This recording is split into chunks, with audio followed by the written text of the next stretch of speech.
So, welcome everyone. I am so excited to be with you again today to share with you another luminary I know has a story to tell, and that's seeking to be heard. A. Marie, welcome to my sacred space. I'm so excited to welcome you into this sacred space. Thank you, Angela. Thank you for having me. I'm so honored to be here and to be able to speak and to share. Um, I'll just start. I am a certified Reiki master and um, a doula, a writer, a speaker, a singer, a teacher. I am. I like to say I am. And I'm just here to show up in between those spaces of those labels that I just gave and just to be authentic in whatever is presenting itself in the moment. And so I'm here to be that, to do that. Um, I can remember being 8 years old and hearing a voice speak to me and carrying that forward to maybe about 16. And what was spoken to me at 8 manifested in my life at around 16 years old. And I can remember just walking in an observatory kind of way, even as a child. So I've always felt like I was on the outside looking in, even in my own family. And I love my family. We were raised to be close to one another and to respect one another. But even in that regard, I always kind of felt like I was kind of observing that whole scenario. And I remember uh, being a teenager, and my mother, one night I was kind of like um, just talking out, like I guess you could say praying to God or speaking to God. And it was a summer night, and um, I remember the lights were off in our house, but I remember sitting with a candle, and it was a summer night, and I'm talking. And I remember getting up and coming down the next morning, and my mother would kind of greet us, like when we were coming down the stairs in the morning. And when she got to me, she says, "Keep talking to God like that. God likes it when you talk to him like that." And I'm just like, okay. So I made a note of that. And I always kind of stayed underneath my mother. I was always watching my mother, always, my mother was a stay at home mom, but I was always looking at how when she was cooking, when she was cleaning, what she was doing. So I kind of just kept my eye on my mother. And so then watching my mother's life, how her own call took over her life and how her life shifted when she kind of answered this call, it kind of gave me an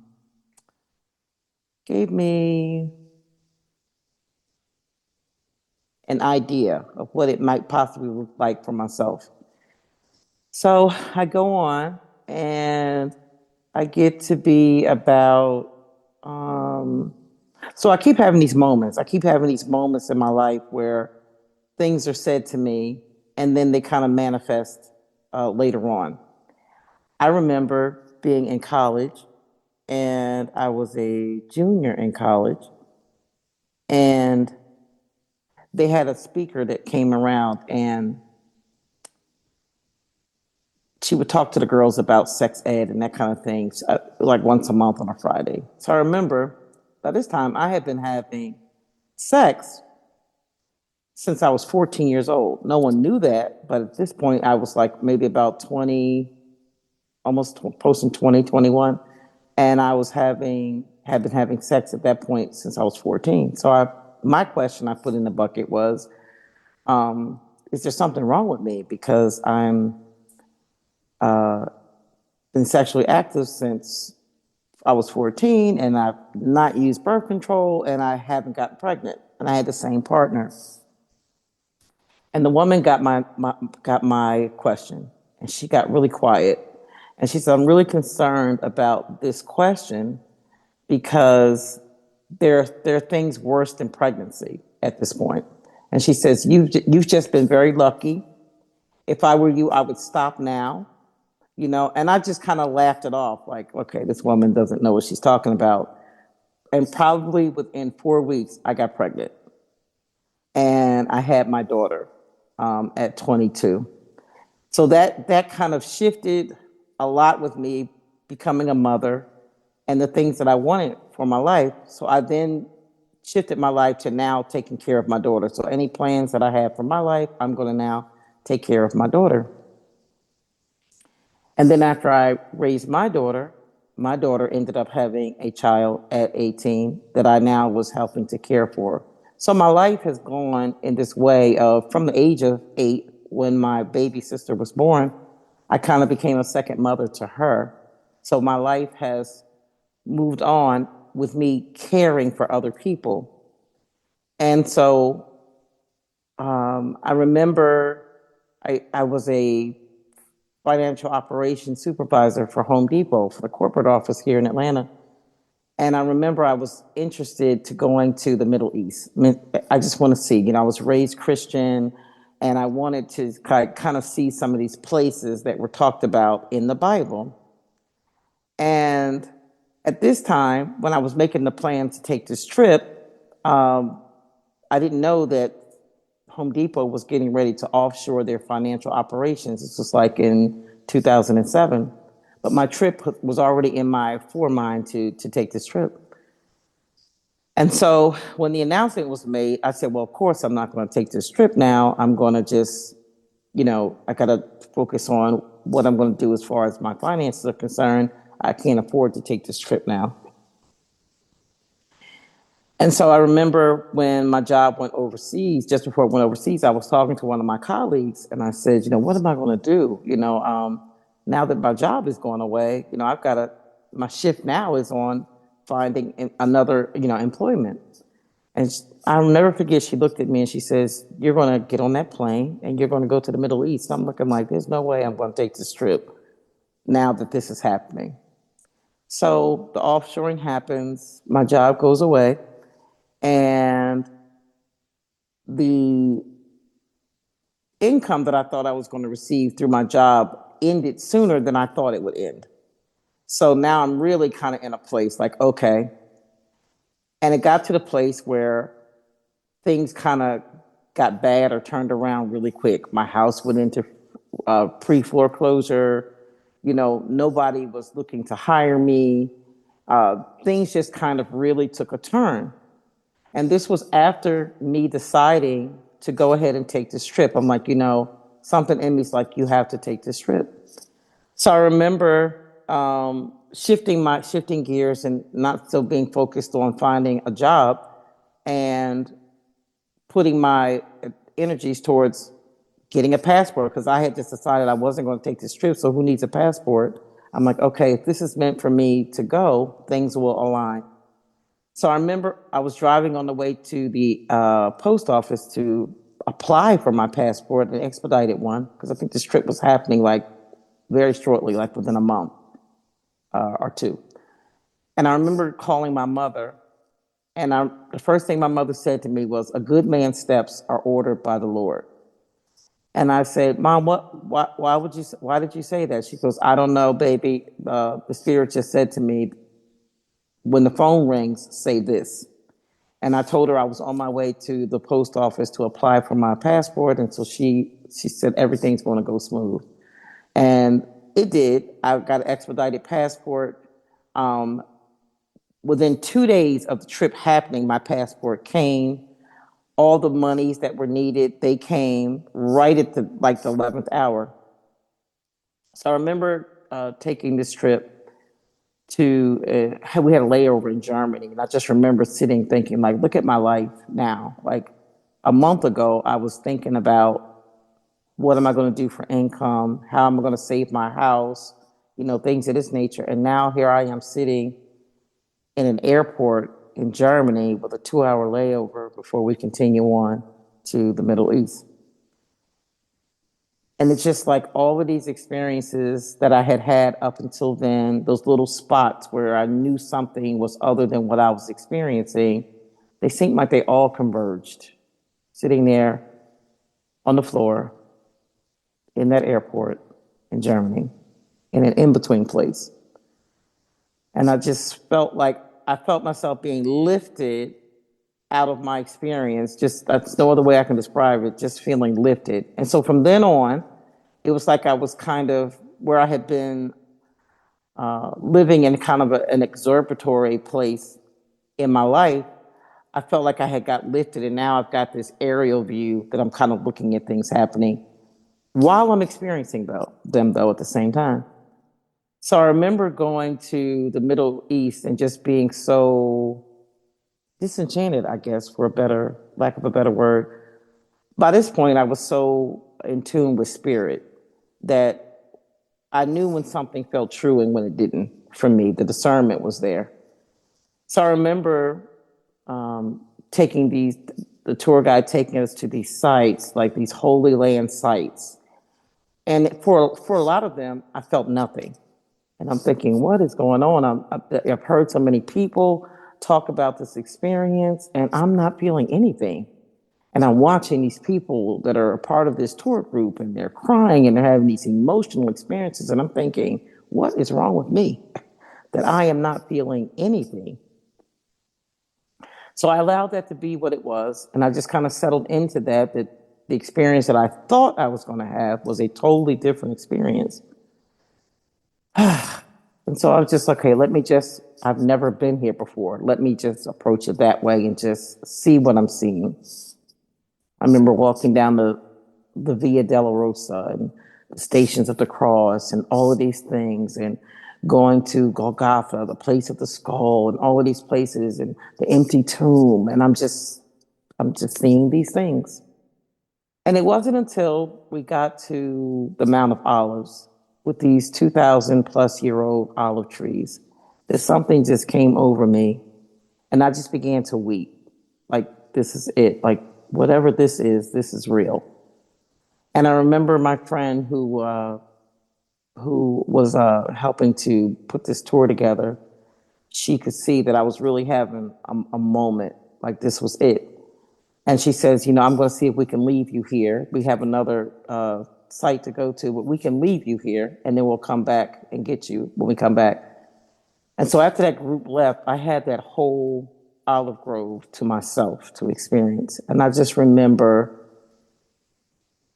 hearing this voice say, it was here, it was here, it was here. And I stayed with that. I ended up writing a poem about it. And even today, it still speaks to me, that experience I had with those olive trees, like they were telling so many stories. There was so much history in that moment with those trees. And I was the only human person in that whole grove. So having had that experience, I carried that forward, and I began to be led to go to different parts of the world. So I kept taking these trips back and forth to the Middle East. And then I felt called to go to Africa. And we were at Mount Hermon in the Middle East, and I felt this call to go to Africa. And Burkina Faso specifically, not knowing why, but Burkina Faso, a country I had never heard of, but I began to study it. And I remember not knowing anyone from Africa. And so I had this trip in April, and probably that May, I met someone back here in the States, and they lived in Ghana.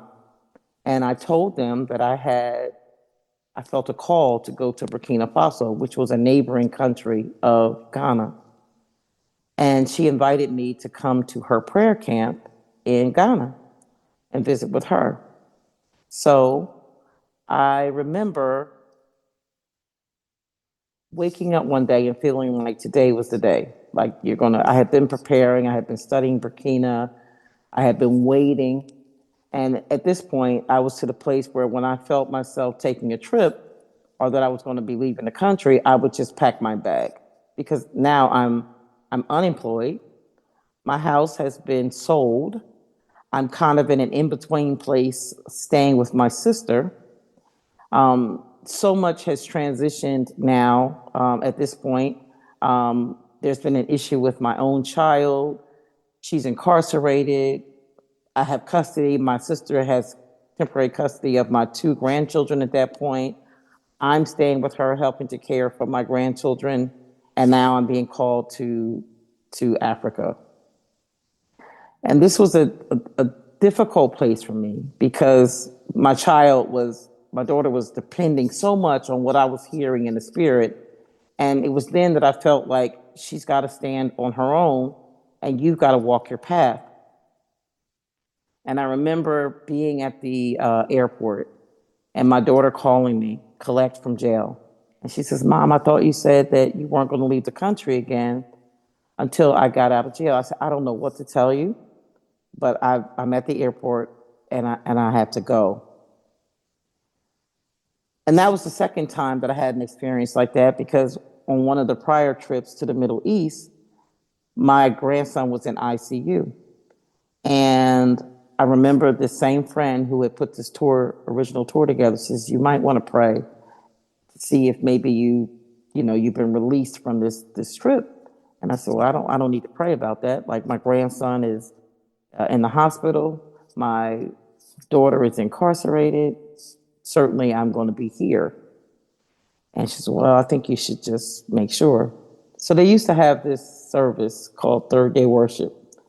And it was beautiful because people would be praying in the spirit. There would just be this free flow of spirit. It wasn't organized. It just kind of people just, it was like more like a soaking session. And I remember going that day and saying, I'm going to go to a corner. I'm going to get far away where no one can see me. And I'm just going to be here. And this gathering's going to, disperse and we're going to go on. Like I'm not even open to hearing me still taking a trip. And it was going good. It was going good, going as planned, if you will. And we got to the end of the service, and I'll never forget. This woman comes running happy. She felt like she was coming with the best news. Um, oh, you're going. The way has been made. You're going. And I'm just looking at her like, no, no. And tears are coming down my face because it was like another separation, like another choosing. Like here, my grandson is in the hospital. Here, my only child is incarcerated, and I'm feeling called to leave the country.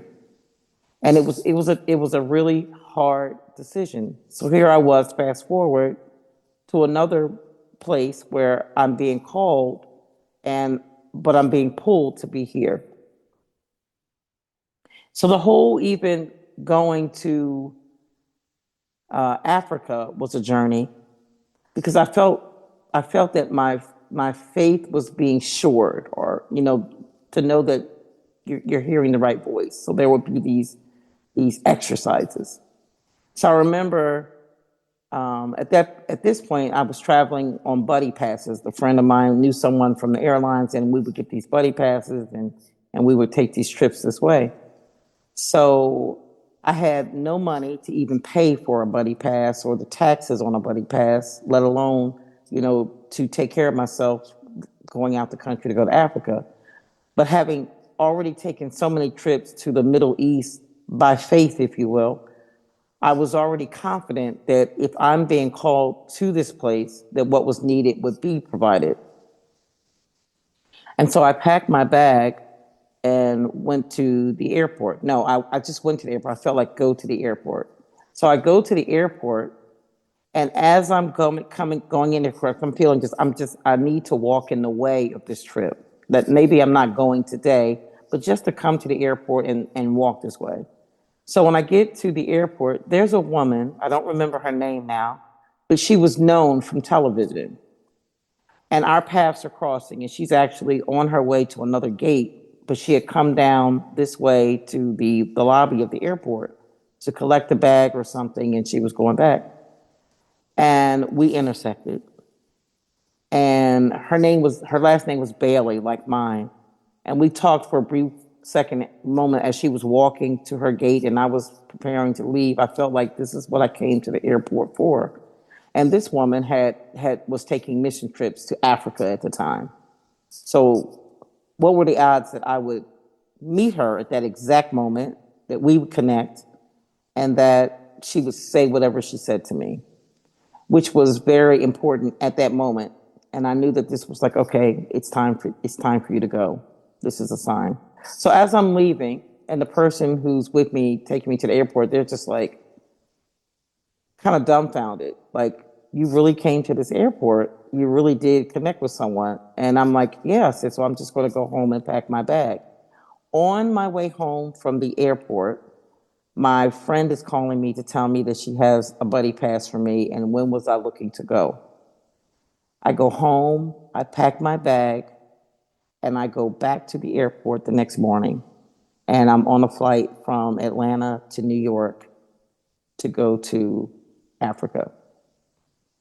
I had already had my immunization done. I was kind of, that was my preparation. Like, okay, I know when I get this call to go to Africa, it's going to be quick. So I need to be prepared to leave at a moment's notice. So I was prepared. Or so I thought. We get to New York and they're telling me that I'm going to need another stamp in order for me to go to Africa that I didn't have. So here I am in New York and no place to stay, but I can't take the flight, so I've got to stay overnight. And so I took a train up to the area where I guess the embassy was, where I needed to go.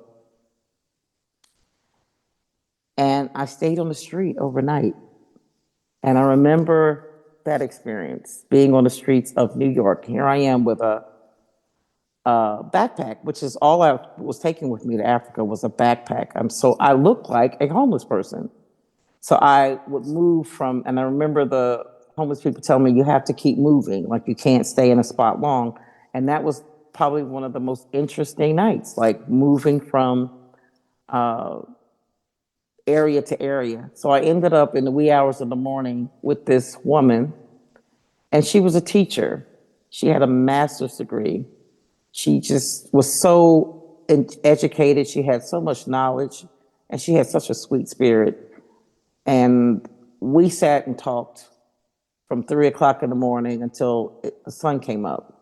So it was just really interesting to see how quiet things were on that bench on the street of New York, and how things came to life as people started hustling and going to work. And she says, you'll notice that no one will even look at us. Like, no one's going to even speak to us. And it was just really something, because I was a part of that society, moving around and kind of ignoring people that are homeless on the street. And I sat there for an hour with her and watched people hustle and bustle, never even look at us, never look at us, never even look our way. And that was interesting in itself. And I told her that I would never forget her. I would never forget that experience on the streets of New York with her, and having that experience that morning when the world came to life. So things move pretty smoothly from there. I end up getting what I need. I get on the plane to Africa, and I meet with the person that's going to be hosting me in Ghana. And I let them know that, I do at some point need to make my way to Burkina, because that was my whole reason for coming to West Africa, was to make this trip to Burkina. And what I felt I was called to do was, I had waters that I would carry. I had water from the Jordan River, and the Jordan River that was in Jordan. So we had went to the headwaters, and I had gotten water from there. And so I would drop little bits of water in different waters in other parts of the world. And so I felt that at this point, Burkina was in a drought, and I had studied the 7 rivers of that country, and I had become familiar with what the headwater was in that country. And so I saw my connection with Ghana. With the Volta River flows through Ghana, but the headwaters, the beginning waters of that river, were up in Burkina. So I said, okay, at this point, I'm on a trek with waters. Now I can see this call to Burkina. Burkina was a country that was in a drought. It's a third world country, and I'm being called to pour waters in the headwaters. I can't even say how I made contact with someone else in Burkina, but I did. And it was just in being on social media and meeting someone who was from Burkina and telling them the call that I felt at that moment, at that time, and them inviting me to come to Burkina. So now I have a host family to be with in Burkina. So I get to Ghana, and again, Ghana is a place that I felt comfortable, but I didn't feel connected. I did not feel connected in Ghana. And everyone was saying, welcome home. We're so glad you're here. You have to go to the slave castles. You have to experience this. And I'm just, again, like I'm in the Middle East. I was just kind of going through motions. I kind of felt removed from it. I remember the children in Africa were calling me Obruni. And I remember the village mother saying to me, she had asked me when I first got there what day of the week I was born on. And I was born on a Thursday. So she called me Ajwa, which was girl born on Thursday. And so she says, Ajwa, what do you think the children are calling you? And I'm like, I don't know. I mean, but I could hear them every day, Obruni, Obruni. She says, they're calling you a brunette. And I said, brunette in the United States is like a white woman. So she says, yeah, they see you as a white woman.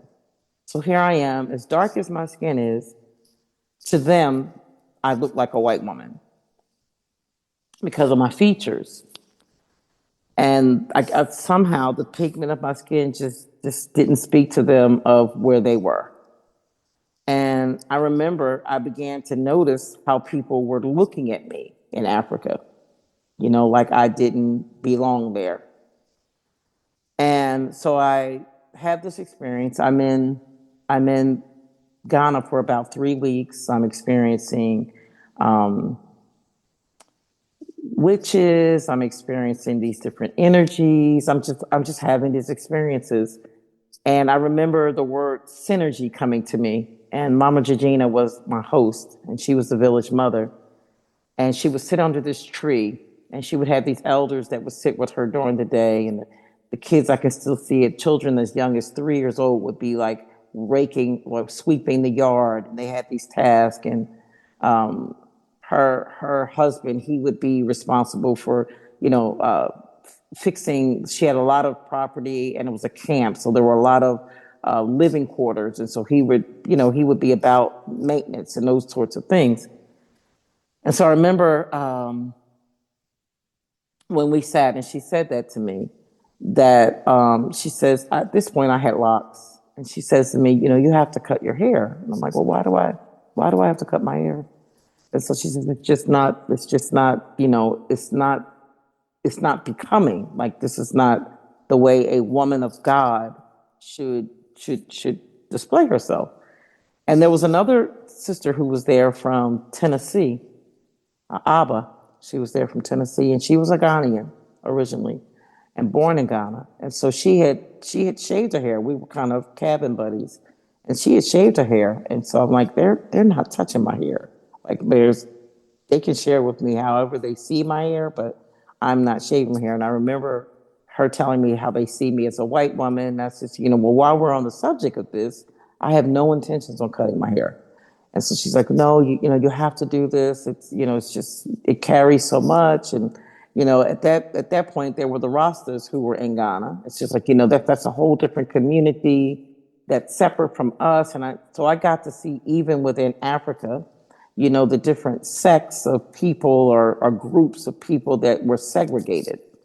And so because I had locks, they associated me with the Rastas in Africa. And even when we would go out, the Rastas would, they would greet me and welcome me. And it's just like, no, this is not the way. I'm like, well, it is for me. So I came here with locks. I'm going to leave here with locks. So again, that was another point where it was like standing in my truth. Like, here I am in a country where the people I'm with are saying that my hair has a stigma attached to it. And I didn't feel the stigma. So I didn't feel compelled to cut my hair. And here's another person who is from this country, and she was, whatever they were telling her to do, she was doing. And I'm like, I'm here to experience this. And if I don't feel called to cut my hair. So there was that. And I told her then that I still needed to make the trek to Burkina. And she's like, are you sure you stop? I was like, no, this is what I came here to do. So I'm absolutely going to go to Burkina. And so she's like, it's a hard country. I would worry about you there, and you don't have money. And, this isn't God. God doesn't do this. I'm like, I'm in a whole nother country. I came here with $25 in my backpack. That's it. And I've been living here for 3 weeks with you, but somehow it's not God because it's not conventional, like the conventional way of doing things. And I told her, I said, I'm going to Burkina. There's a person who's expecting me there. I've got to make the connection as far as transport, it's how to get there. So she says to me, I'm going to give you a luggage. You have to have a luggage. So I said, okay. So while I was in Ghana, she gave me this luggage to use. Like I don't know, the backpack couldn't hold the things that I had, but the luggage actually was heavier. But I take this luggage with me to Burkina, and I she takes me to the bus station, and we make the exchange, and I get on the bus, and there are people on this bus from every country. I felt like the world was on that bus. Like there were people there from Switzerland, there were people there from Italy, there were people on that bus from Germany. I mean, all walks of life were on this bus, and we felt like we were this kind of big family. We got to know each other. The trek was pretty long. It was long enough for us to get to know each other a little. And so when we got to the border at Burkina, I always noticed that when I traveled, most times I was traveling alone when I wasn't traveling in the Middle East. And so I would stand out. And if people knew that I was an American, it's like they associate American with rich. So certainly you have a lot of money. So I remember when we got to the border at Burkina and Ghana, we had to disembark. We had to get off the bus and go through this kind of I guess stamping of our passports, leaving one country to the other, and then get back on. So when they get to me, they automatically take my passport and say, you go to the side. I'm the only American on this bus. Everyone else is from another country. So everyone else gets back on the bus. And I am the only one still sitting in this holding station. And they take my passport, and they're talking. They come back and ask me some more questions, and I'm just like, what is going on? Like, I'm familiar with this because in the Middle East, because of my hair, I traveled with a group of white women when I went to the Middle East, and so they all would get through customs very easily, very quickly, and I would always be the one who would have to stay behind and be interrogated. So I was used to that. But I'm like, okay, why are they were talking, going out the room and coming back. And this went on probably 3 times. And by now I could see the bus out the window. Everyone's on the bus. I'm like, okay, that bus can only sit there for so long. And they're like, oh, you might need to stay. We need more money from you. And I'm like, okay, I've given you all the money that I have, like to give you. Like I've paid what you've asked, and now you're asking for more. And I gave that. So at this point now, I'm just like, okay, I'm not giving them any more money. So, but I know I need to get on this bus. And so I said, I don't know what we need to do, but I need to get on that bus. And I've given you all the money you've asked for. I've answered all of your questions, and I've been here for probably about 10 minutes now. Like, I need to go. And in that moment, they leave, and fear takes over me. I've never felt fear so great. I don't know where it came from, but I was just like almost paralyzed with fear, and I began to weep. I just remember weeping, and like here I am in this in between. I don't even know where I am. I can't even call anyone to tell them where I am. Like I don't even know where I'm at, where I am. And they're telling me that I've got to stay. And I'm like, okay, what if they keep me? All these thoughts start coming to my mind, like, okay, what's going to happen if they do this, and what's going to happen with this, and blah blah blah blah blah. And so I remember them coming back in the room. And even in this place of fear, I just spoke and said, so what are you planning to do? I said, because I can't stay here. Like I have to leave this place. and no one knows where I am. Like, this isn't a good situation. This needs to change. And I feel like because my fear was true, that's what I've kind of reasoned now, like looking back, that my fear was very true. It was very present, and I was very present with it. And I spoke the truth in that place of fear. And it's like all of a sudden everything stopped. And they handed me my passport. And I got on the bus and went. So when I got to Burkina, I couldn't make contact with the person that was my host family. So now I'm in this country and I don't really have a way of contacting them. I've left messages. They're not returning my calls. I don't know what the situation was. So I ended up, I said, I have to find some place to stay. And I remember finding this Catholic church in Burkina, and the energy there was just so nice.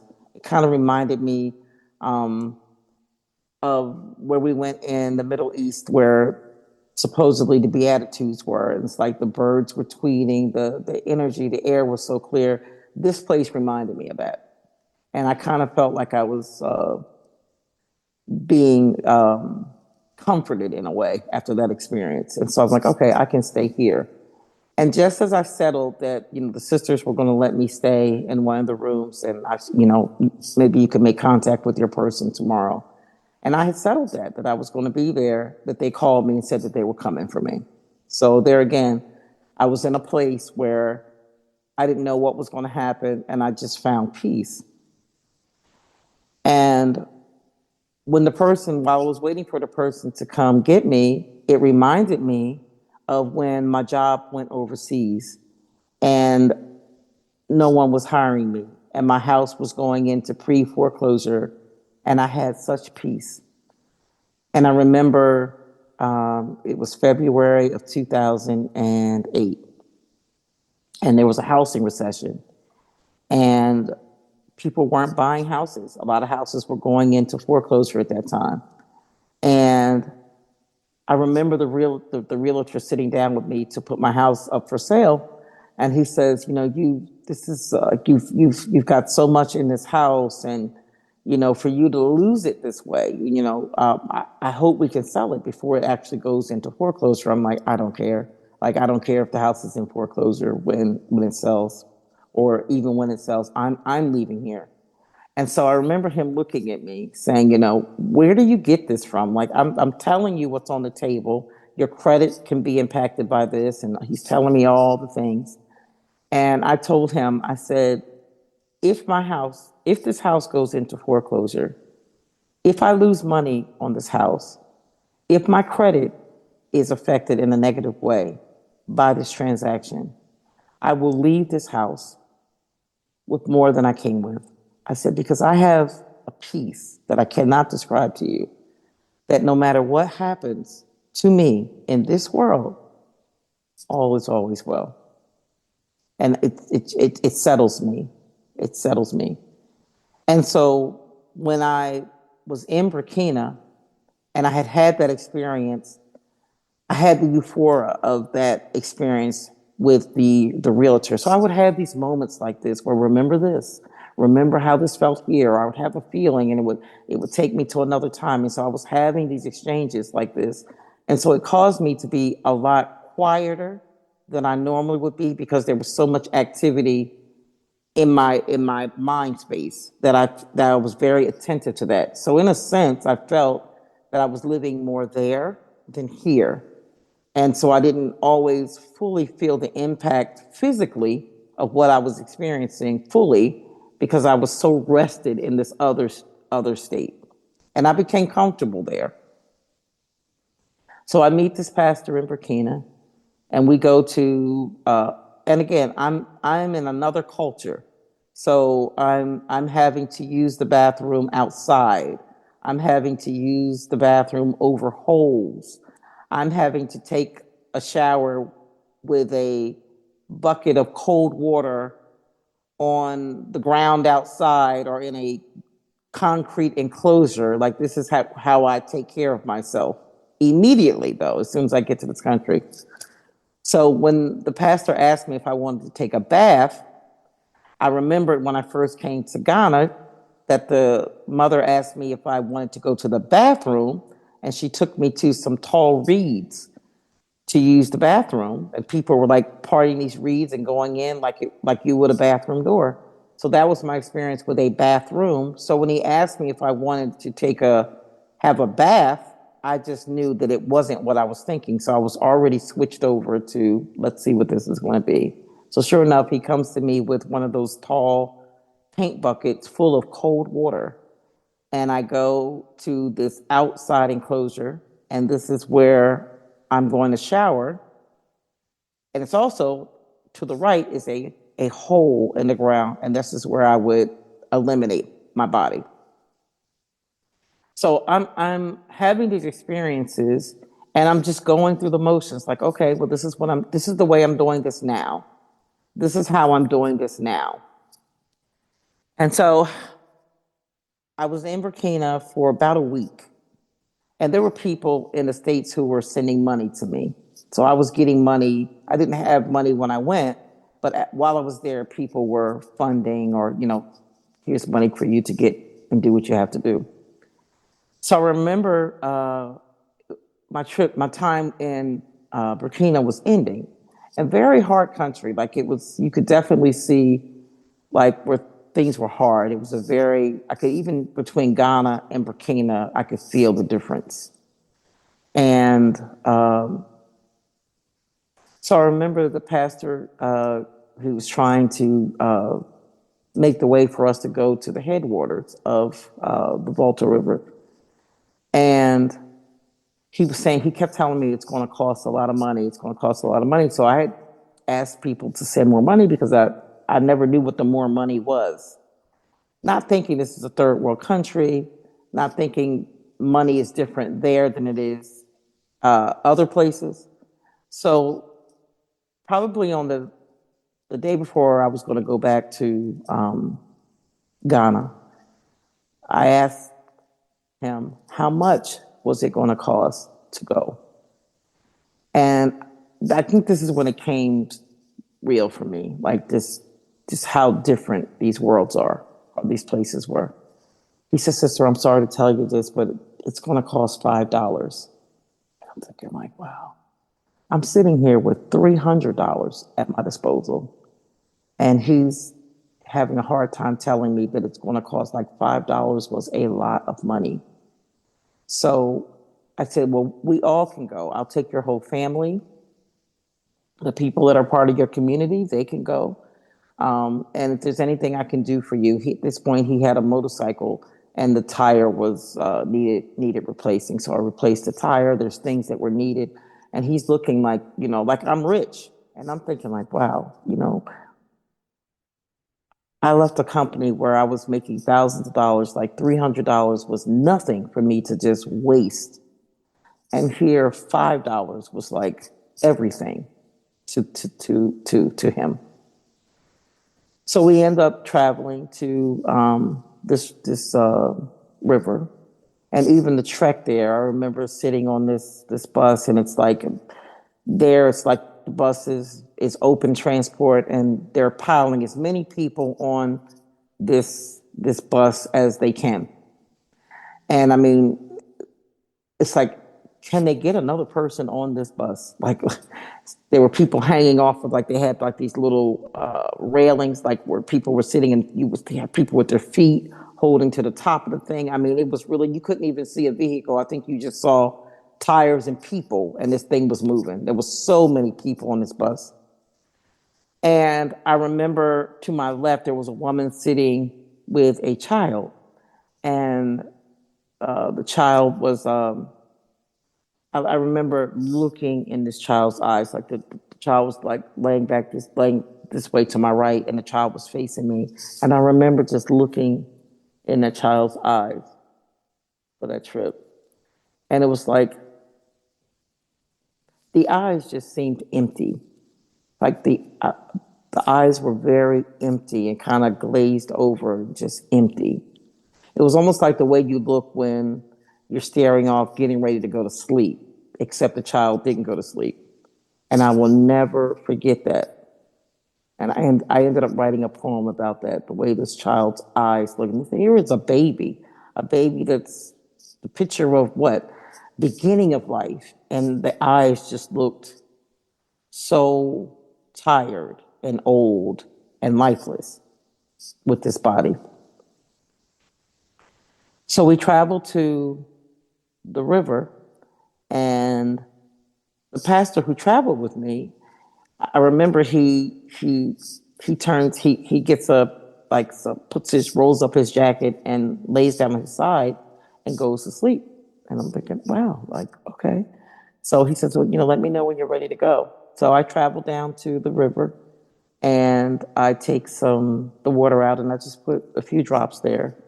And at this time, I was comfortable with the spirit language, and so a lot of times when I would travel to these places, it was like the spirit would just come up, and I remember looking out over this very still brown water with these trees that are growing up around the river, and just having this moment with the river and these trees, like it was just us. And then we traveled back to his home. And prior to that, I felt that I was supposed to travel to all seven of the tributaries. And when it got to it down to my time returning to Ghana, it was like it seemed like I wasn't even going to get to one of them. And I remember calling my mother in the States, and I said, Mom, I've been here almost a week, and I was thinking maybe each day I would go to a different river, and I haven't even got to one. And so I said, I'm kind of at a loss. I just feel like what to do. And my mother says, baby, you can travel to the one. You can travel to the one. And I knew then that it was important to travel to the headwater that flowed down into the Volta River, which was a lot bigger body of water in Ghana. But up at the headwater was very small, and it was important for me to be at that river at that point. And so I settled that, and so there I was at that water. And I carried my mother with me on every journey I took. And I remember talking to them about my mother in Ghana. And she says, Ajwa, we're going to make a special cloth for your mother. And in that part of Africa, I'm not sure in others, but to be buried in black and white was an honor. So they made an outfit for my mother and cut an outfit out for me from the same cloth that they used for my mother. And I carried it back. I even called my mother while I was in Africa, and she spoke with them. And they had a prayer service just for my mother. My mother was dealing with kidney ailments, and they had a service for her back in 2009. And I remember uh, leaving to go to Africa on my grandmother's birthday, July 13th, and returning from Africa on my mother's birthday, August the 10th.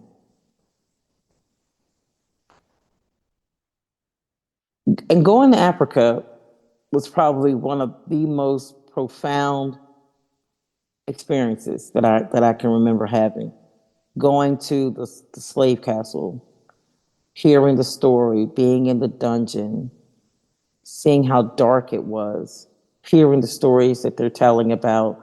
Look at the mark on the wall in the room where they held in the dungeon where they held people. Look at the mark on the wall and see where you're standing and see how far down your feet are from that mark on the wall. And that's where we scrape down, and how you're standing on the blood, the feces, the excrement, the waste of bodies underneath your feet. Like, and the weight of that. Like, that was a place for me, being in that dungeon, seeing that small window at the corner, and walking out of the door of no return and standing at the Atlantic Ocean and turning around and going back through that door. And then years later, to have other stories and narratives feed into that experience is surreal for me. Like, just it's too much for me to even find the words for. There's so much for me with that journey, turning around and walking back to the door. But I remember standing at the Atlantic Ocean and I said, I'm here in a land where I'm not recognized, right?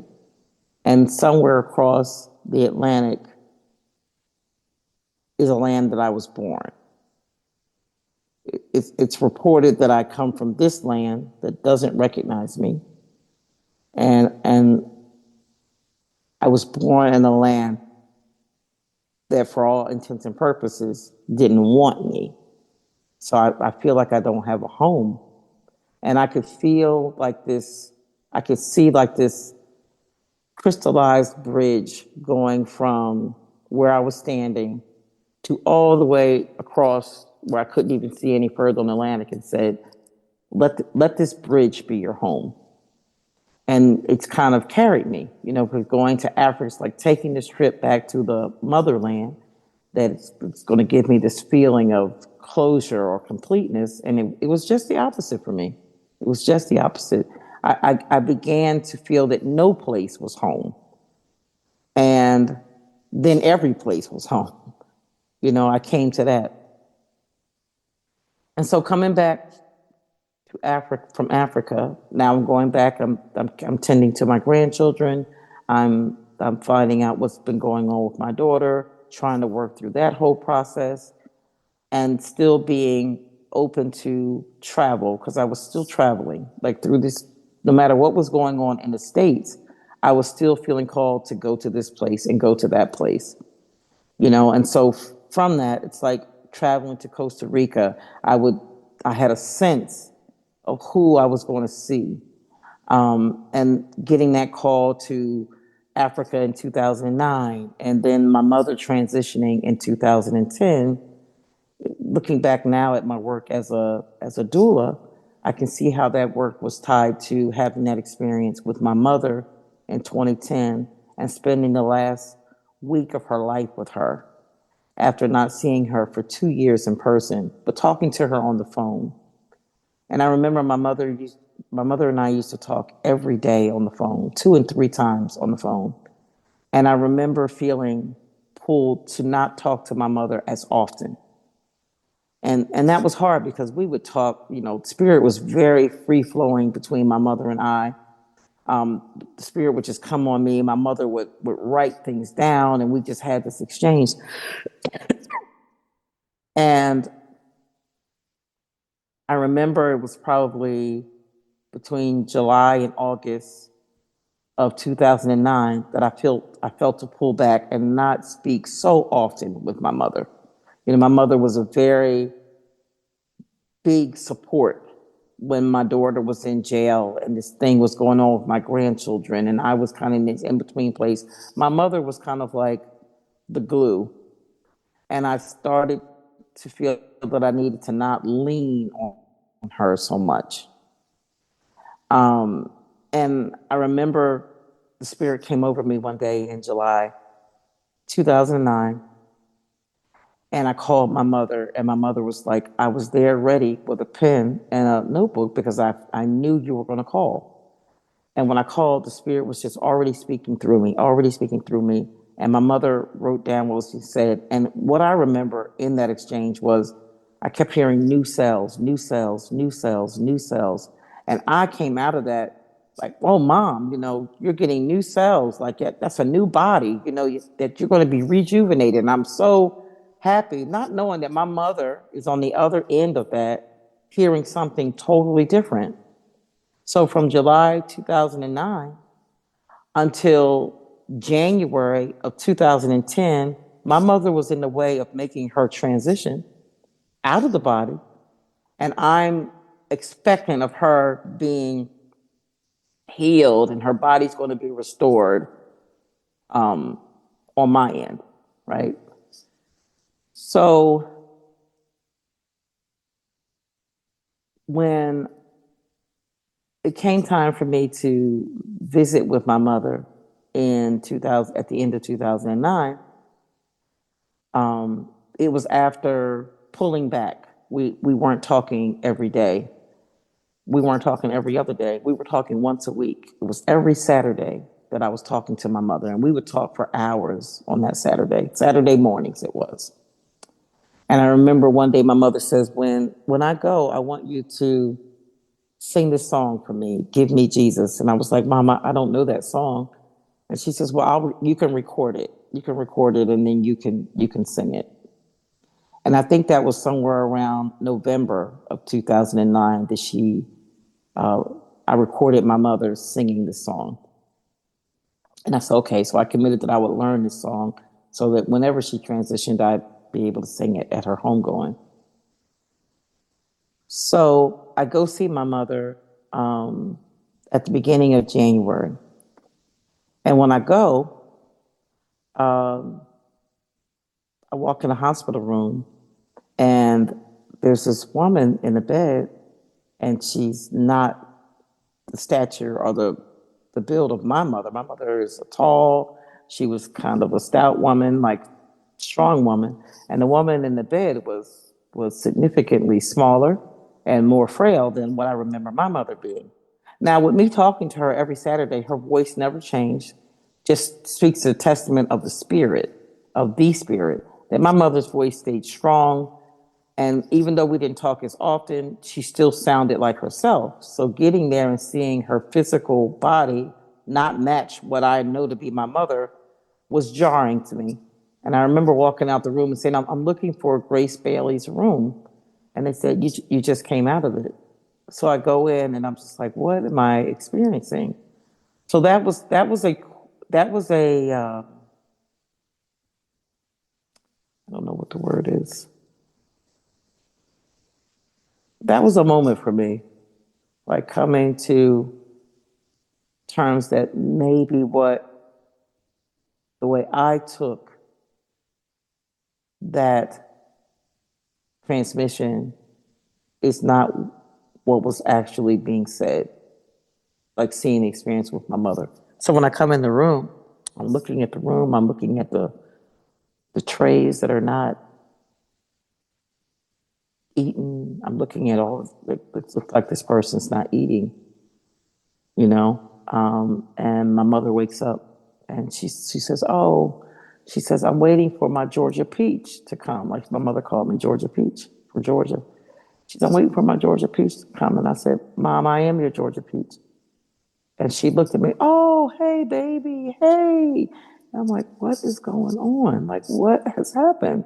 So in a week's time, I'm having to come to terms with the fact that my mother is leaving. I know that my mother is leaving. And I even called my sister in Georgia. I said, I don't think it's going to go the way we were thinking. You might want to try to get to Jersey. And so I had the blessing of sleeping with my mother every night for that week. For a whole week, I slept next to my mother, hearing a death rattle and not knowing what that was. Just like, okay, sounds like she's got a really bad chest cold. And now being a deaf doula and sitting with people and hearing that sound, I'm very familiar with that I learned that from my mother, experiencing it with my mother. And so I remember when I walked in her hospital room and she saw like the confusion on my face. And she looked at me and she said, pray. And it took me back to a time when I was confused, in a confused place because my daughter was incarcerated. I'm thinking, what is this life now? Like, what's going on? And I was getting my grandchildren ready to go visit with their mother when she was incarcerated. And I could see my granddaughter, who was less than a year old. I could see her looking back and forth to me as I'm moving on the room. Okay, let me make sure I have her diapers. Okay, let me make sure I have his cup. And I'm getting this bag together. And I'm watching my granddaughter look at me. And the spirit said, ask her what the spirit is saying. I said, Ariel, what is the spirit saying? She looked me straight. My granddaughter, who didn't talk, looked at me and said, pray. So when my mother said that to me, uh, a couple of years later, not even a couple of years later, it took me back to that moment when the spirit said, ask her what I'm saying. And so again, these moments would come and I would have these checks like, okay, yes, this is that, and this goes with that, and this confirms that. So I'm like, okay. So when she said pray, it kind of settled me like, okay, you need to see this for what it is and not what you're wanting it to be. So my mother wasn't eating, she wasn't really drinking.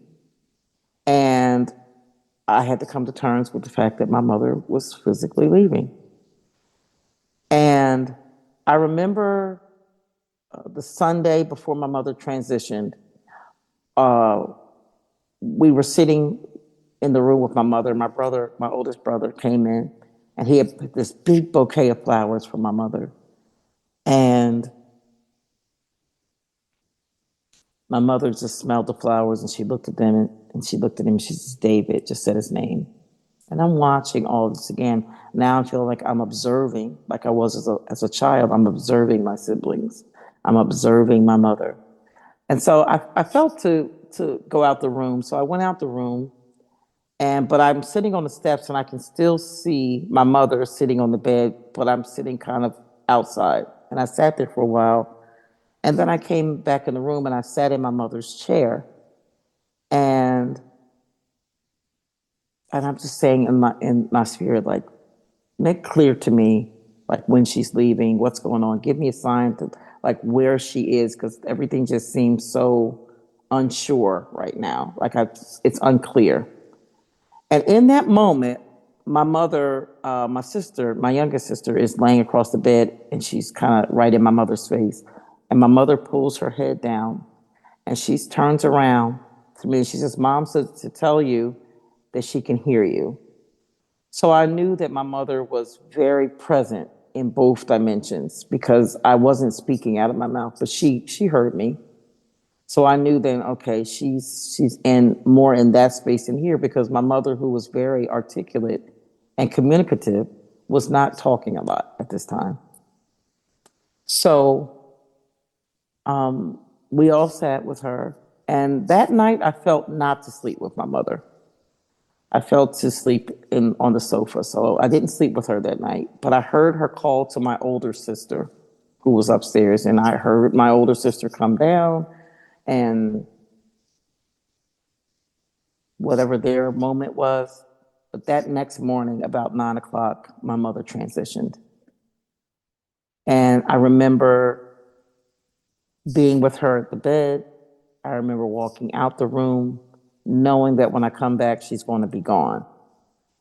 And so I feel in some ways that that prepared me for the work that I do and have done with others who are transitioning, with being able to sit as a presence in a room for that in between place and that work. And how being with other cultures, seeing how other peoples live, how they exist in the world in relationship to myself, it helped me to really see what I really am, what this really is, and then to be able to come back into it more. You know, I had been in this place and I was having these experiences. You know, I remember being awake and being taken out of my body. You know, at probably one of the most trying times of this journey, just being removed from this body and being carried to this place where it was like a sea of iridescent colors of purples and greens and blues, and just being carried back to my body and like, okay, you know, having someone be on a train with someone that I know is not a person, but I know it's a heavenly being in an elevated state that's talking to me and talking. Well, remember when you were a little girl? I mean, and I'm talking to this person, and they're knowing these things about me, and I know it's a moment saying, yeah, just keep coming this way. And so enough of those experiences has kind of, I feel, settled me into this journey, that I take the position of I'm just here. I'm here to do whatever I'm doing with whoever I'm doing it with. and that some people call that a Reiki master. Well, that's just spirit. It's just a label that people use that makes them feel comfortable to have that. But before I had that certification, I was still using my hands. Before I had that certification, I still could see the move of spirit. I could still see changes in myself and other people. So the paper wasn't doing that. As far as being a doula, I've delivered a baby. I've been with other people who are carrying life and delivering it. So I definitely didn't need a paper for that.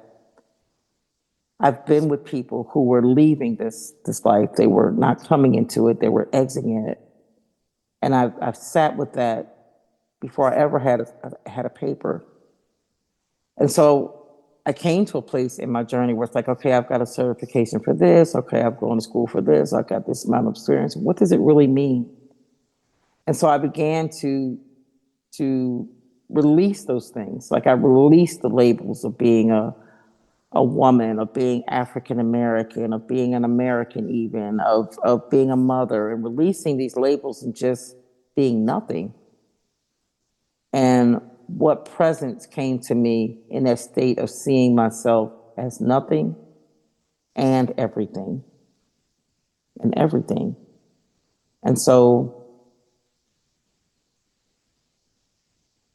to be here now and to be 60 years old now and feel it's called like you have to share the experiences that you're having.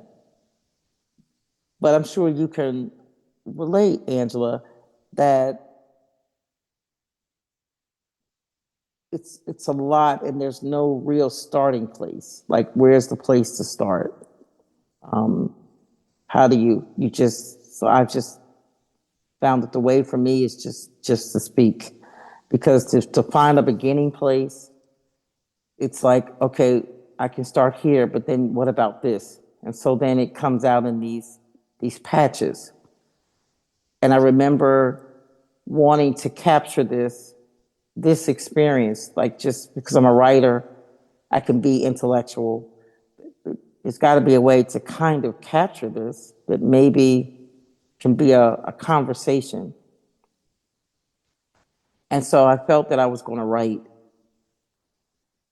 And I had got this little journal, and I just knew that I would, and I got a pen, and I said, I know it's going to come a time that I'm going to need to write. And the time came, and it was July, between July of 2011 and September of 2011. I'm sorry, 2012. Yeah. And I would pick up the pen for 3 weeks. I would pick up the pen and write and put the pen down. And I saw that it was a black and white cover to this book. It was a small little pocket book that you could carry around. And I went to the person with the manuscript, and she says, I want to tell you, Marie, that I don't see any real cover. I just see a black and white cover. And that's exactly what I saw. And the name of this book is The Reformation of a Nation, the United State of Remembrance. And it starts with endlessly searching and seeking, yet never fully understanding the knowledge fails to fill the void within. And she said to me, this is kind of heavy to be an opener. You probably need to do like a lead in, an intro to this, and then go into it. So in September of 2012, I wrote the intro to that book. And it was during the time when President Obama was up for re-election and Israel was at war. And the opening says, as the United States of America prepares for its re-election of President Barack Obama and Israel prepares to go to war, the nation of every soul stands predisposed to come to its pandemic end. So this was written in right before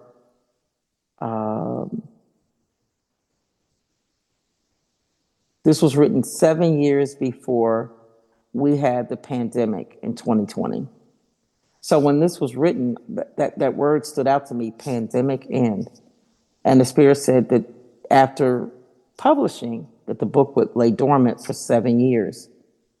So from 2012, December 2012 to December 2019, we started hearing about COVID and this global pandemic. And so that's when the book, I began to share with it. And who would know that we would be in the state of a global pandemic when this book was being released to share. And so I have spent years just going back to different passages in that writing and allowing it to speak to me. And every time I do, it's more. It's so much more to be shared than I can write, that I have paper for. So I've just come to the place that whatever is being said at the moment, to grasp whatever calls to me and leave the rest. Because I feel like it's a work that is unending, just like spirit is unending, that it's boundless. That I feel like this work is a 80 pages of spirit that speaks differently to different people at different times. And so, because I feel that um, spirit can move any way with anybody, however it chooses, that calling myself a doula, a breath doula, is ideal, because everything is energy, and energy never dies. And so to sit in a space of transitioning in and out and not being so connected with either, I feel lets me be present to everything, to everything. I don't know how we are on time because I'm No, talking. you are good. Yeah. Your story is absolutely phenomenal. And thank you so much for sharing it in this way with such openness and such attention to detail, because I was totally engrossed in like a scene, a set of movie scenes just playing Mm, through as you spoke. And what stood out to me was transition, or the in between state. And I feel like that's been your journey. You've lived yes. the in between, right? And when Yes. you mentioned breath doula, I was like, what a perfect description. What a perfect description, because you totally lived the dismantling of the old life, the exhale, and you inhale the new. And that was your journey through Africa and Israel and the Middle East and all those other places, coming back around full circle Yes. to meeting your mother in her transition Wow, Angela. state. Wow. Wow. It's like you lived it in order Oh, to become it, right? yes. Yes. Yeah. Wow, I have chills. Wow, Angela. Wow. Wow. Look at you. You have just like, wow, Angela. Wow. Beautiful story. Beautiful journey. Like how it's so exemplary of how a soul comes in, designs a life, lives that life in order to learn the thing, but they have to take the full circle route in order to see all perspectives of that thing that they came to experience and learn, right? Wow. Beautiful. Beautiful. Have that moment.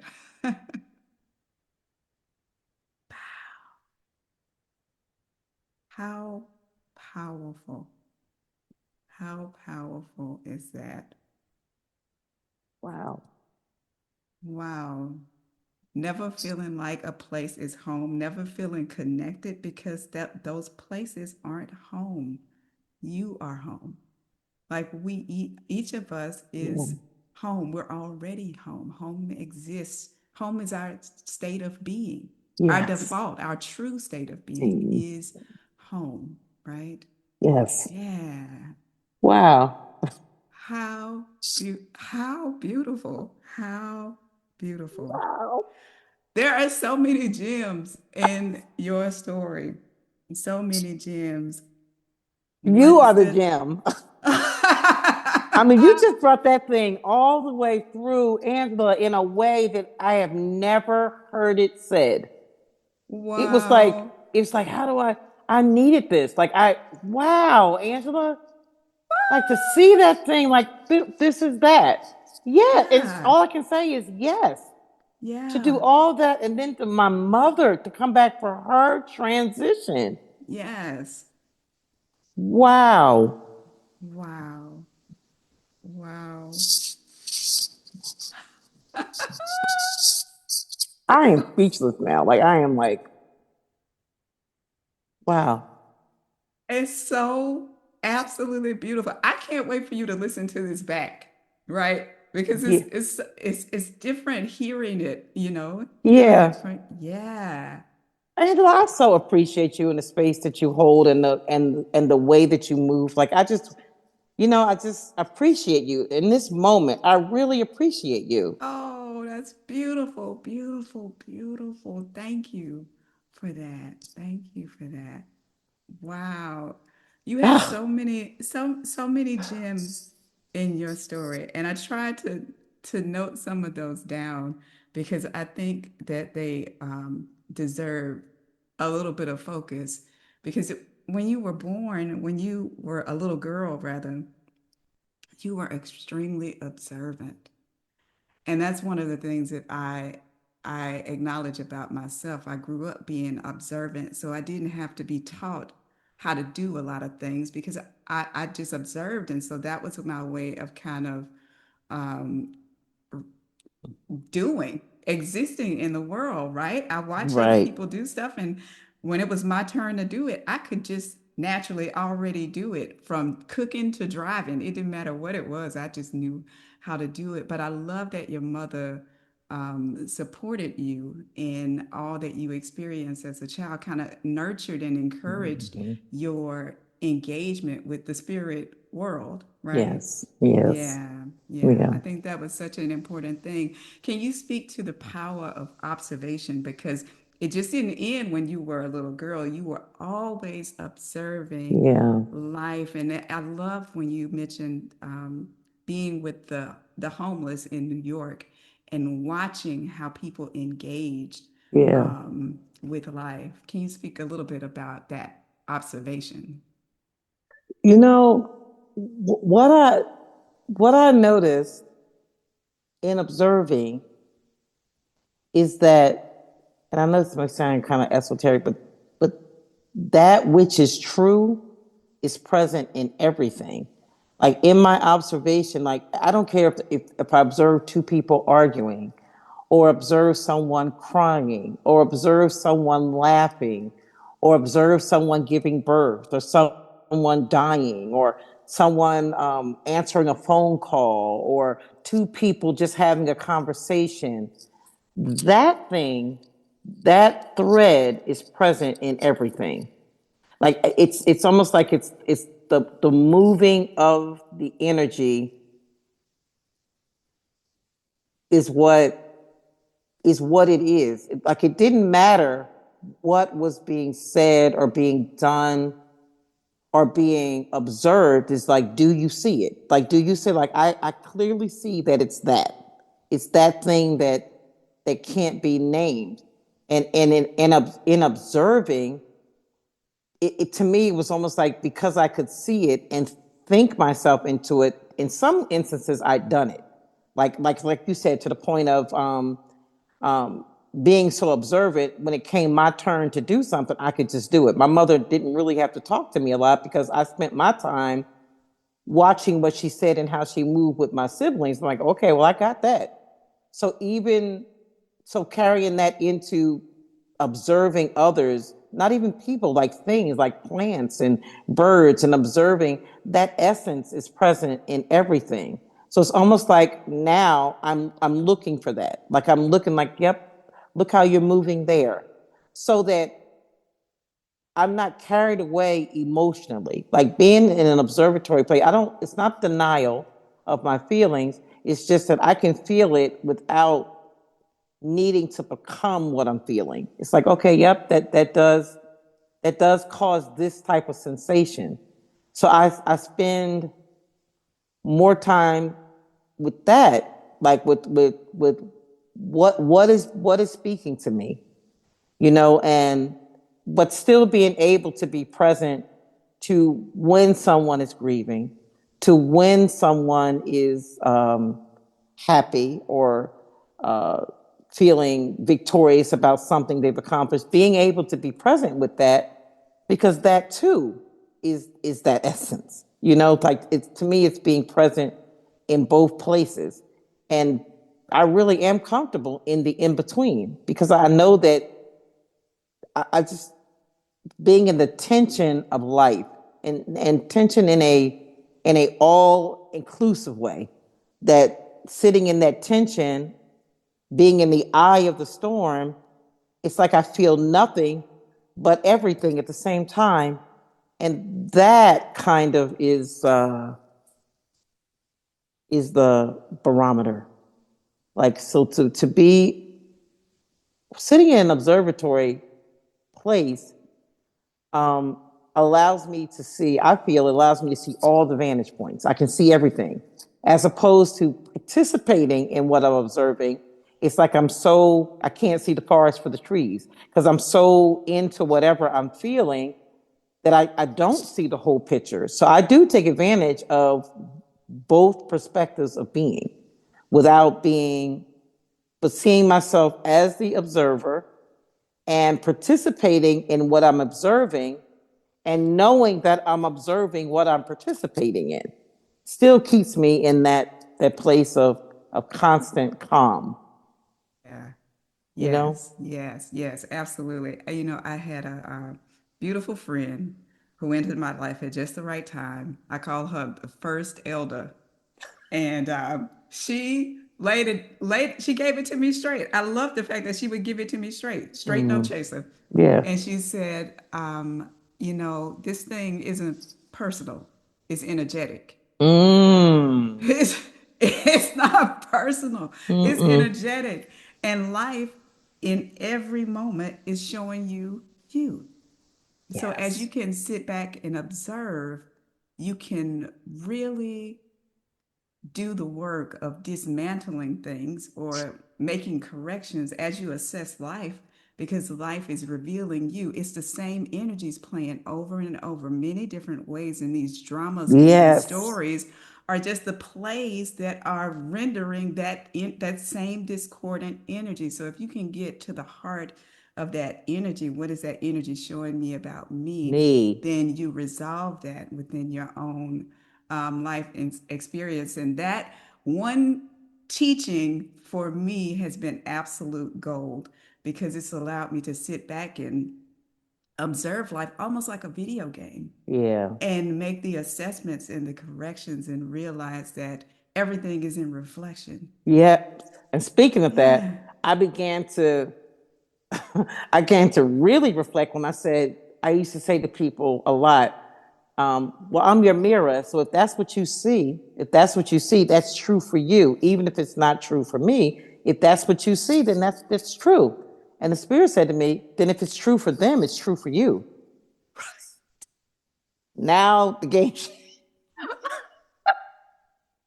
So if you see them misunderstanding you, if you see them being judgment, if you see that, then that's true for you. You. So Yes. that I it was a game Yeah. changer. It was like, Yeah. okay, this is really about me. It's always Yeah. about me. Yes. It's always about us, Angela. It's just, well, if that's Yes. what I'm seeing, that's for me. It's not for that person Right. because they're reflecting me to me. Right. Right. Because everything is you. So all is well in the world, Angela. All is always well. And I'll do the work with that, but Yes. all is always well. It's always well. Yes, Yeah. it is. It Yes. is. Wow. Beautiful, beautiful. The other thing that stood out in your story was confronting the unknown, Hmm. because we have such a tendency to want to resist life when it's uncomfortable.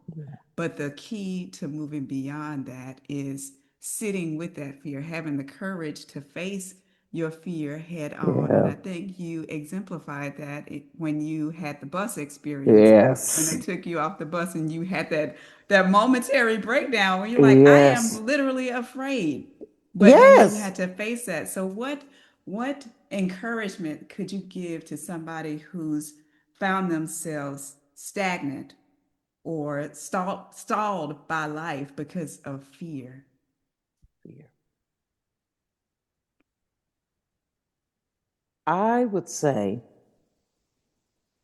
it's in the allowing, right? Um, Even as I'm saying that, I'm thinking about other places in my journey that were fearful. I could think about my own child when she was incarcerated and they were trying to bring her up on these charges that were just so ridiculous. Like, and I was the fighter. I was like, and she was afraid, and I was afraid for her. I will say that. And I remember saying to her, I said, if that's what they're saying, just let it happen.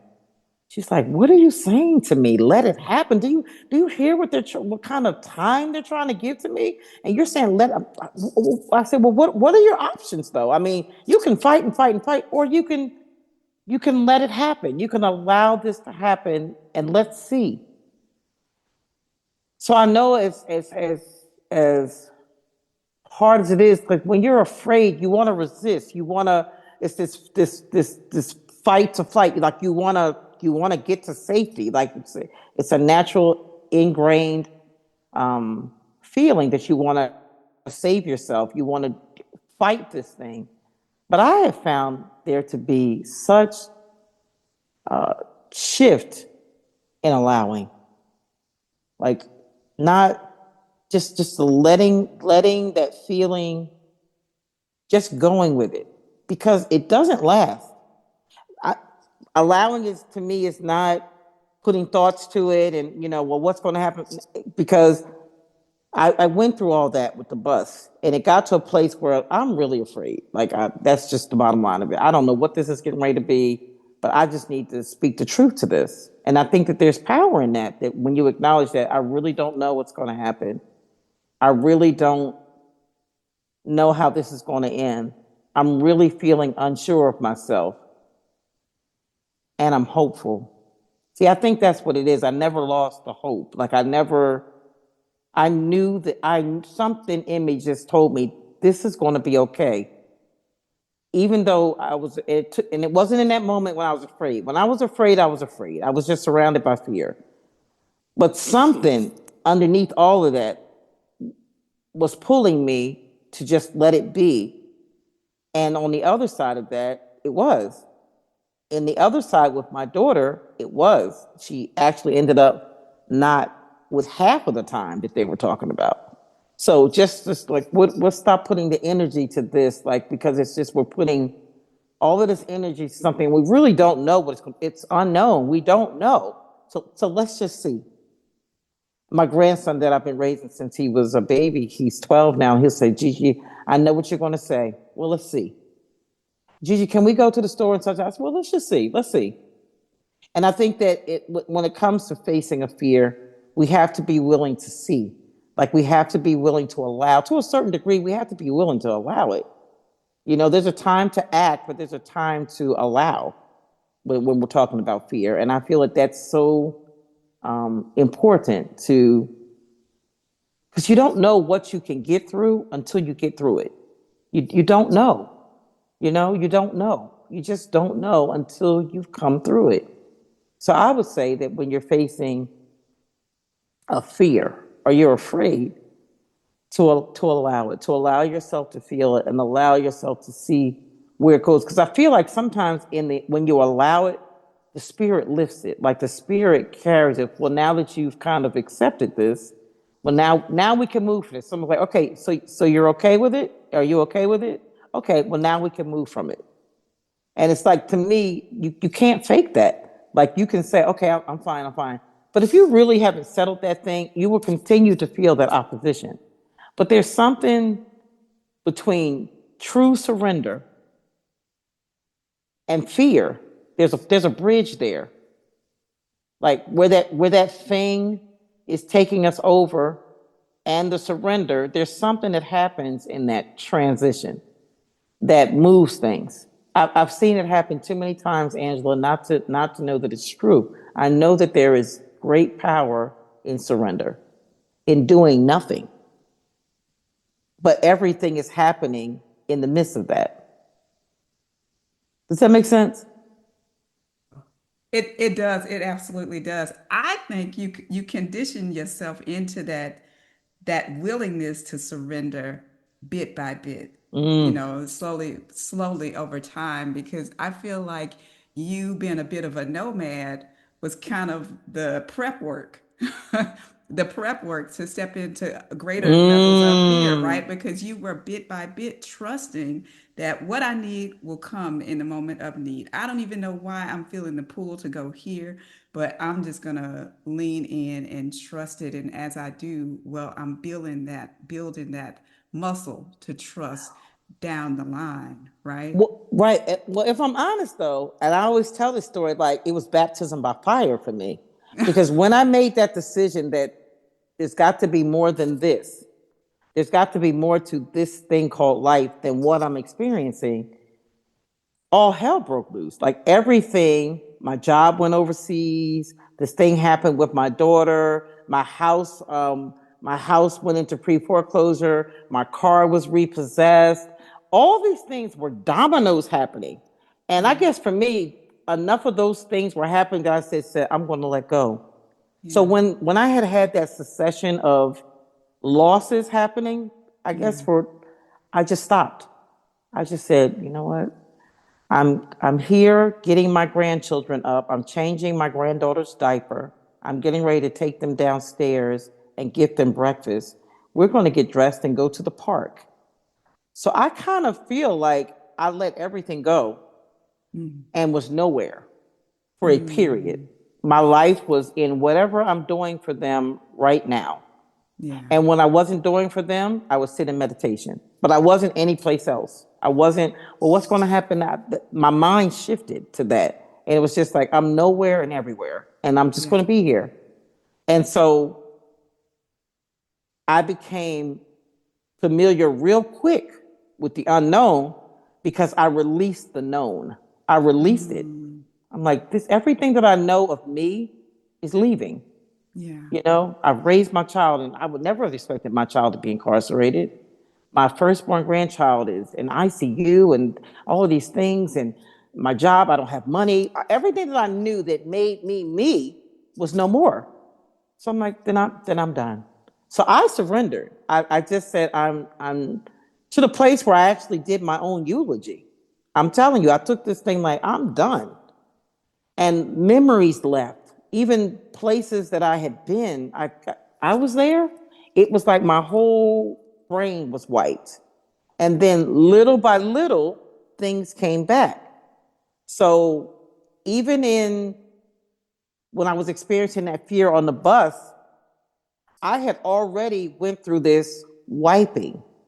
So that was pure fear to me. I sit with some tribal people, and they have these ceremonies that they do, the ayasuka, that would call to me, and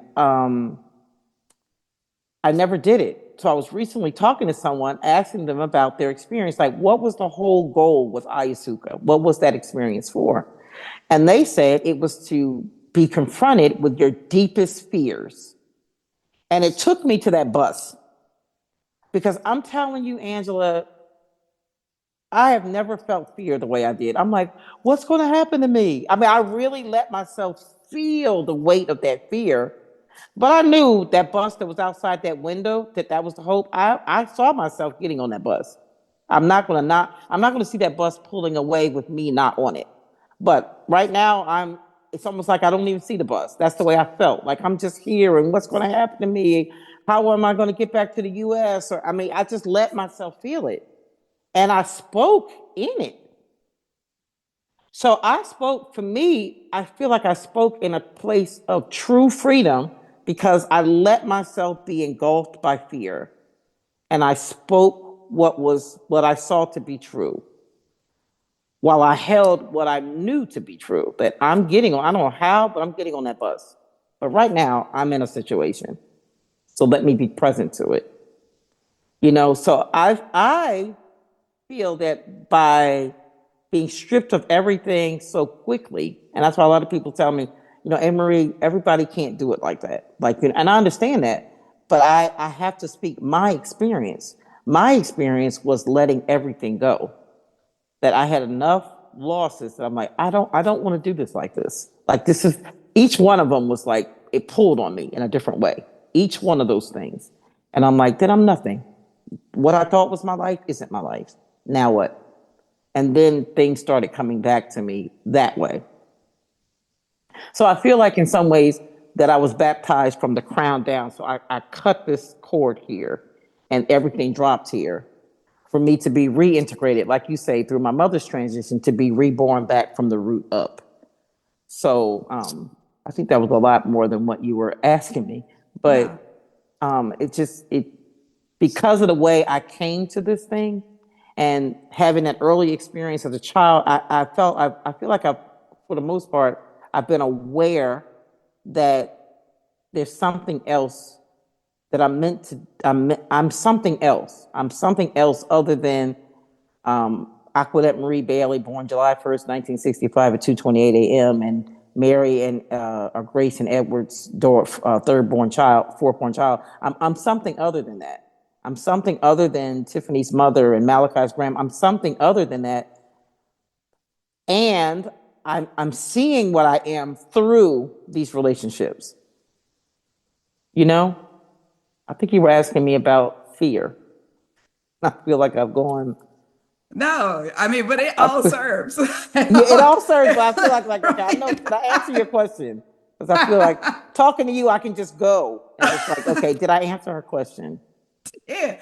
So I'm gonna ask this, and then we'll kind of begin to close it out. Okay. But over the course of everything you've experienced, how have you come to understand or value presence, like Mm. being settling into the now?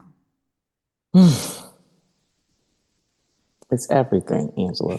It is. It's, it is everything. I Wow. See, even that just settles me. I live. I purpose to live in presence, and it's an involuntary thing now. It's like I live that. That it's a short trip. I don't have to do all of this. Like now, we're here. Like we're here. It's it's it's everything, and I feel that everything has been a reminder of that.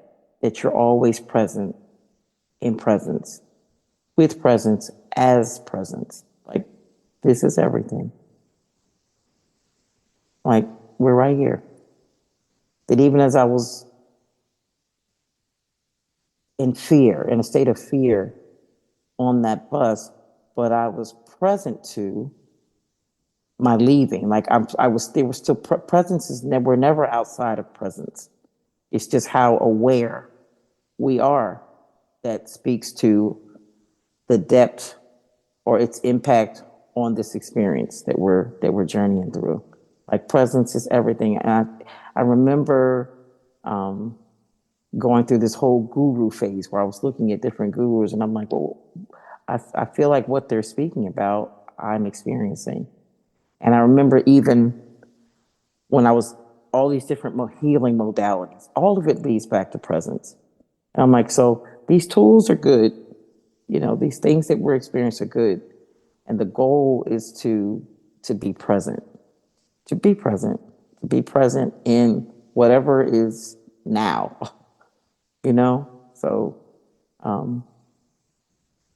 presence is everything, Angela. Like I think all of this experience to me has reminded me of of the gravity of presence. Like I don't even have words.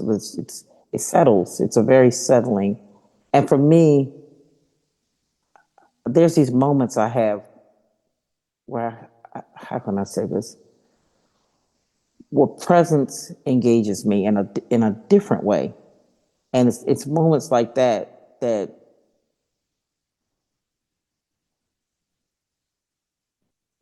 just I don't know that like now, just you saying that and me putting my attention there has placed me in some place other than where we are now. But I'm here with you. I'm here, right here. But I know that we're really talking about presence. It's like I've kind of been catapulted out, and you and I are like this dot, and I'm that. But we're still talking right now, and all of it matters. All of it matters to this, but all of it is nothing, and that's everything. Like I don't. Yes. We can keep going back and, but that, Angela, Yes. to come to me, Angela, all of it was worth it. All of it is worth it. Yes. To come to this, that that all really always is well. Like it's everything's all is always well. Yes. That it, and that, like, just oh, Angela. Wow. It has been so beautiful being present with you and receiving all that was shared within this space. This has been a sacred moment, a sacred sharing. It's been beautiful. And I thank you so much for your willingness to share so openly. Because Thank you. I feel like this is such a healing Yeah. moment across many levels, for I myself included. Absolutely. I Right? felt that. I felt that. I said, "Oh, Yes. this is moving in a way," and I allowed it. Like when I saw myself going, see, I didn't know what I expected, but when I feel presence. When I felt it go that way, I'm like, "Oh, I can't wait to play this back because this is moving in a way that I didn't expect it to move. I didn't really have an expectation, but the way it moved, it hit so many different levels and dimensions of beingness. It really did. Yes. Yeah. Thank you. Absolutely. Absolutely. Absolutely. Thank you for being present. I feel chills. Like Angela, I I and I know that you move with spirit that way and you invite like I speak in light language all the time. So yeah. like I do that more than English. That's why people don't really hear me a lot. Because I'm like, Yes. I don't have time for this because that brings so much in. So Yeah. it's a normal part of my day here. My grandchildren are used to hearing. Yes. So it's Yeah. like just like I walk around and clean, I walk around and speak. So Yes. it's yeah, Yes. my mouth is open a lot in that way. So yeah. Yes. Beautiful. Would you like to share exchange some light language right now? We can share some light Sure. language. Absolutely. Sure. Let's go. Let's go. Go ahead. Heshakara so okendara so esheke indayara o sekedisi. Indasako oshiki anda a soko. Eseke indaya a so o seke isikedisi. Arisiki a so oshe indase. Oh.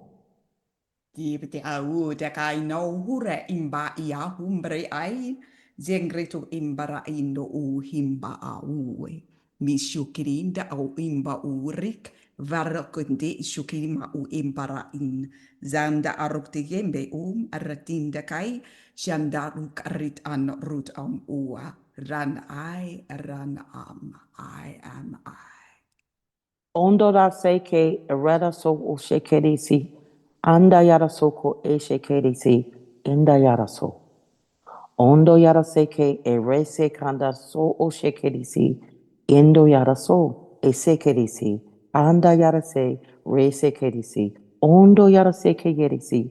Onde se re shekedisi. Ondo sa. Ondo yara se. Inda yara so. Inda yara so. Inda yara so. Benuricam, mi sicre amaure, di secretu caina huricam, ma secretu cambericaina, singretu erapa umbarucam. Parande asucriama uera i singretu ama, varande ama ai.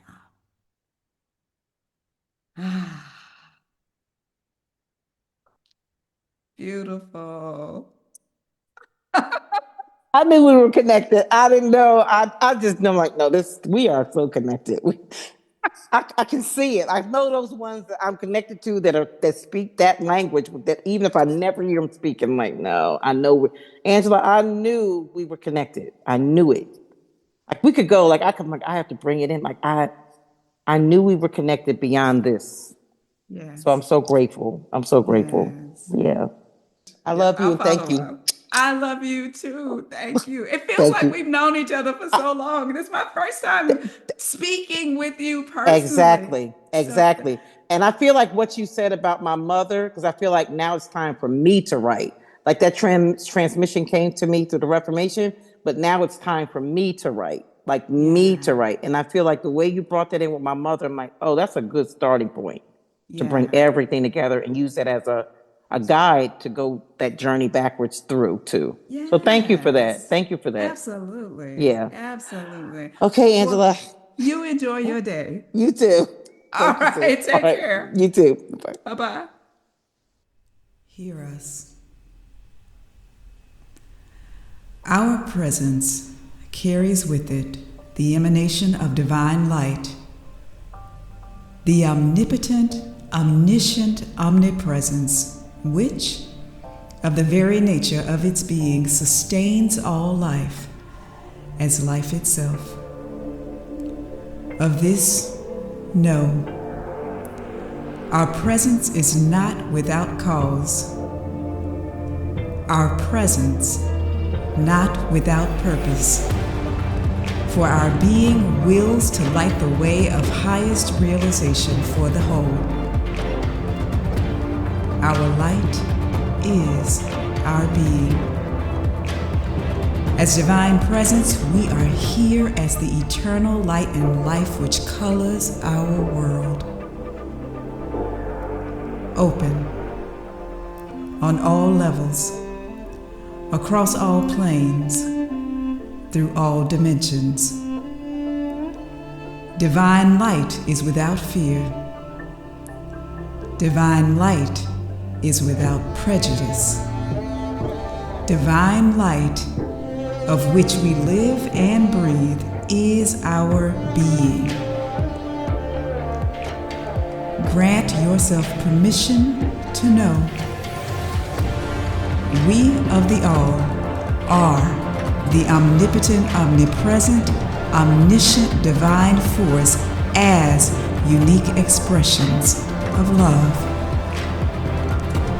We of the All are eternal liberation for all that binds. And we of the All are not veiled. Know us. Know thyself.